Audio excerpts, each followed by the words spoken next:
या सुखा कारणे देव वेडावला, वैकुंठ सोडूनी संत सदनी राहिला। या संत वचनाप्रमाणे संतांच्या समवेत शाश्वत सुखाचा आनंद देणाऱ्या स्वर्गालाही लाजवेल असा गोल रिंगणाचा अनुपम सोहळा पुरंदावडे येथील शेती महामंडळाच्या मैदानात मोठ्या उत्साही आणि भक्तिमय वातावरणात पार पडला। लाखो वैष्णवांनी हा सोहळा आपल्या डोळ्यात साठवत नवचैतन्य भक्तीचा आनंद सोहळा साजरा केला। सायंकाळी ढगाळ वातावरणात हा सोहळा माळशिरस मुक्कामी विसावला। उद्या शनिवार दिनांक 13 जुलै रोजी तो वेळापूरकडे मार्गस्थ होईल। नातेपुते येथे पहाटे सोहळा प्रमुख योगी निरंजननाथ यांच्या हस्ते माऊलींची नैमित्तिक पूजा आणि आरती झाल्यानंतर सकाळी 6:30 वाजता माऊलींसह लाखो वैष्णव भक्तांनी नातेपुते नगरीचा निरोप घेतला। सुमारे 5 लाखांच्या पायदळासह भागवत धर्माची पताका फडकावत श्री ज्ञानराज माऊलींच्या पालखी सोहळ्याने पालखी सोहळ्यातील पहिल्या गोल रिंगण सोहळ्यासाठी पुरंदावडेकडे कूच केली। दुपारचा नैवेद्य व विश्रांतीसाठी हा सोहळा सकाळी 9:30 वाजता मांडवे ओढा येथे पोहोचला। सरपंच शीतल अर्जुन दुधाळ, उपसरपंच मालन खोमणे, ग्रामसेवक पवार, माजी जिल्हा परिषद सदस्य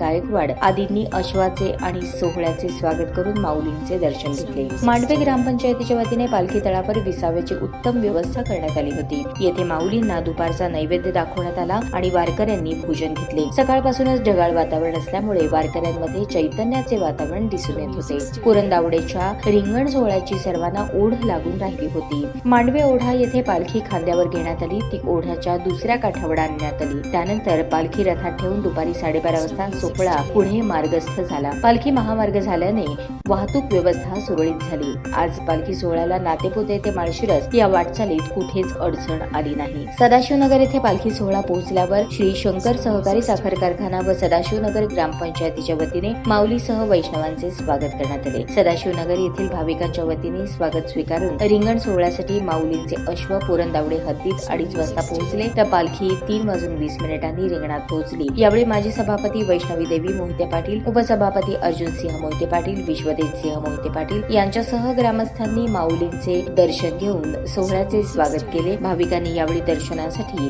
एकच गर्दी केली होती। ताज्या बातम्या पाहण्यासाठी प्राईम महाराष्ट्र न्यूज चॅनलला सबस्क्राईब करा।